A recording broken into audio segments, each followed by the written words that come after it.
విజయవాడలోని కొత్తపేటలో దారుణం జరిగింది. మందు తాగేందుకు 10 రూపాయలు ఇవ్వలేదని ఒకరిని ఓ బాలుడు హత్య చేశాడు.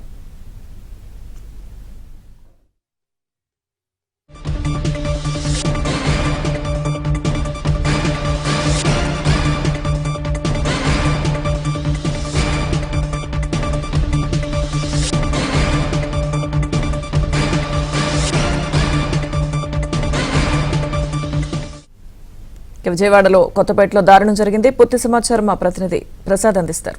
ప్రసాద్. లక్ష్మీదుర్గ విజయవాడ వన్ టౌన్ లోని కొత్తపేట ప్రాంతంలో దారుణం జరిగింది.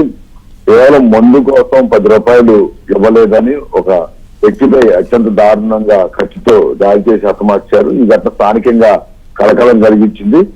ప్రధానంగా ఆ రోడ్డు మీద తిరిగే మహేంద్ర బాలుడు అదే ప్రాంతంలో తిరిగే వాళ్ళతో సన్నిహితంగా ఉంటాడు. వీరు మొత్తం పదార్థాలు కూడా బానిసలయ్యారని పోలీసులు చెప్తున్నారు.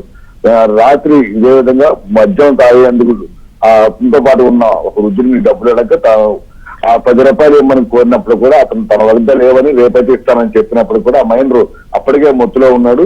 దీంతో ఒకసారిగా ఆ కత్తితో ఆ వృద్ధుడిపై విచక్షణరహితంగా దాడి చేసి తీవ్రంగా గాయపరిచాడు. ఆ రాత్రి అర్ధరాత్రి 11:30-12 గంటల మధ్యలో ఈ ఘటన జరిగినటువంటి పోలీసులు చెప్తా ఉన్నారు. స్థానికులు ఇచ్చిన సమాచారంతో ఆ పోలీసులు అక్కడ చేరుకుని ఆ తాతబ్బాయి అనే ఆ వృద్ధుడిని ప్రభుత్వాలపై తరలించి అప్పటికే అతను మరణించినట్టు వైద్యులు ధృవీకరించారు.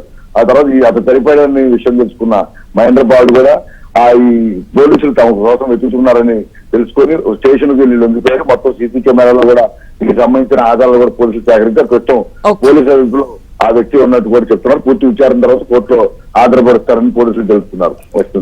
Thank you Prasad.